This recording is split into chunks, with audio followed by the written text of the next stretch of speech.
በስመ አብ ወወልድ ወመንፈስ ቅዱስ አሃዱ አምላክ አሜን።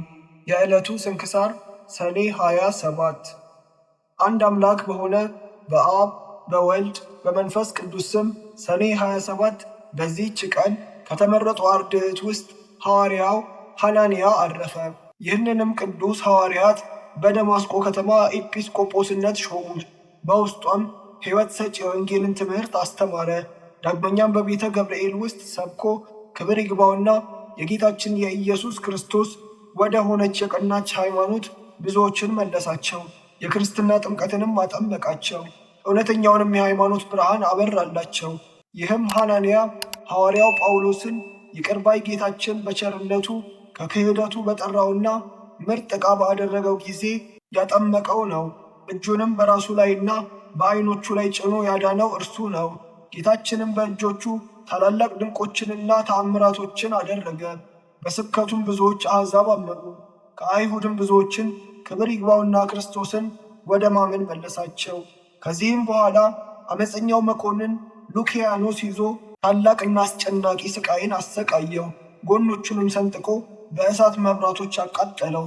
ከዚህም በኋላ ከከተማው አውጥተው በደንጊያ እንዲወግሩት አዘዘ። በዚያም ክብር ይግባውና በጌታችን በኢየሱስ ክርስቶስ እጅ ነፍሱን ሰጠ። ለእግዚአብሔር ምስጋና ይሁን፣ እኛንም በጸሎቱ ይማረን፣ በረከቱም ከእኛ ጋር ትኑር ለዘላለሙ አሜን። በዚህችም ቀን ሰንደላት ከሚባል አገር ቅዱስ ቶማስ በሰማዕትነት ሞተ። ከእርሱም ጋር 700 ወንዶችና 9 ሴቶች በሰማዕትነት ሞቱ። ይህም ቅዱስ ዕድሜው 11 ዓመት በሆነው ጊዜ የእግዚአብሔር መልአክ የመላእክት አለቃ ቅዱስ ሚካኤል በበረሃ እሪያዎችን ሲጠብቅ ተገለጸለት።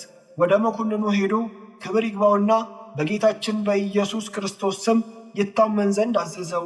ያን ጊዜም ተነስቶ የገመድ አለንጋ ይዞ ብቻውን ወደ እስክንድርያ አገር ሄደ።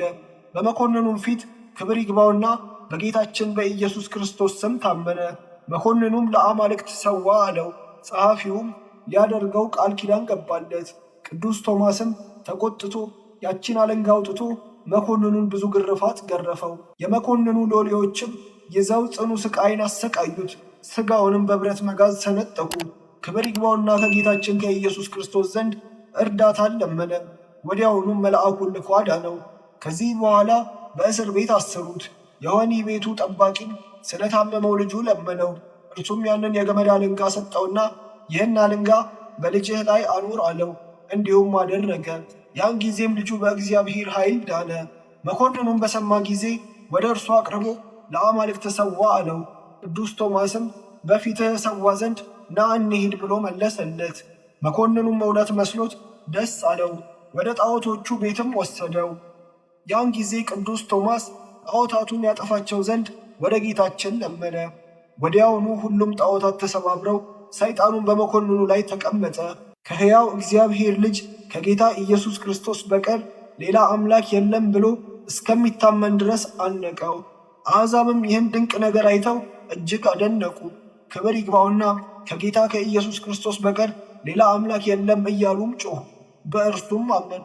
ያላመኑት ግን በጨለማ ቤት ውስጥ አሰሩት።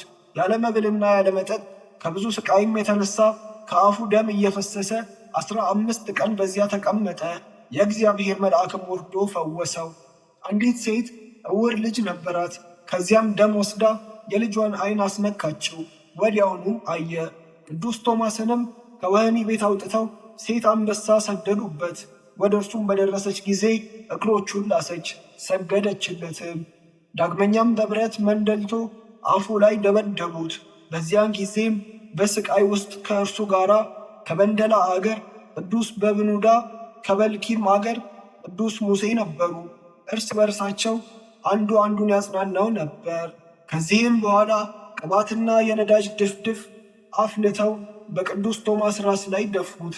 ነገር ግን ምንም ጉዳት አልደረሰበትም። እንደገናም አባለ ዘሩን ቆርጠው በአውድማ ውስጥ አበራዩት። ደግመውም ታላቅ ደንጊያ በአንገቱ ላይ ሰቅለው አሰቃዩት። ከማሰቃየቱ የተነሳ በደከመው ጊዜ መኮንኑ አርያኖስ ወደ እንዴናው ከተማ ሊወስደው ይዞት ተነሳ። ጣው ወደሚባል አገርም በደረሱ ጊዜ የቅዱስ ቶማስን ራስ ቆረጡት። በዚያም ምስክርነቱን ፈጸመ። በመንግሥተ ሰማያትም የሰማዕትነት አክሊልን ተቀበለ። ከእርሱ ጋር መከራ ተቀብለው የሞቱ 700 ወንዶችና 9 ሴቶችም እርሱ ስቃይ በተቀበለበት ወራት የሰማዕትነት አክሊልን ተቀበሉ። ለእግዚአብሔር ምስጋና ይሁን። እኛንም በቅዱሳን ሰማዕታት በጸሎታቸው ይማረን፣ በረከታቸውም ከእኛ ጋር ትኑር ለዘላለሙ አሜን። በዚህችም ቀን የ24 ሰማዕታት የዕረፍታቸው መታሰቢያ ነው። የማማስና የሲላስም መታሰቢያ ነው። ጌታችን ስለ እርሱ ሉቃስ በጻፈው በቅዱስ ወንጌል የተነገረለት የድሃው አልዓዛርም መታሰቢያ ነው። በረከታቸው ከእኛ ጋር ትኑር ለዘላለሙ አሜን።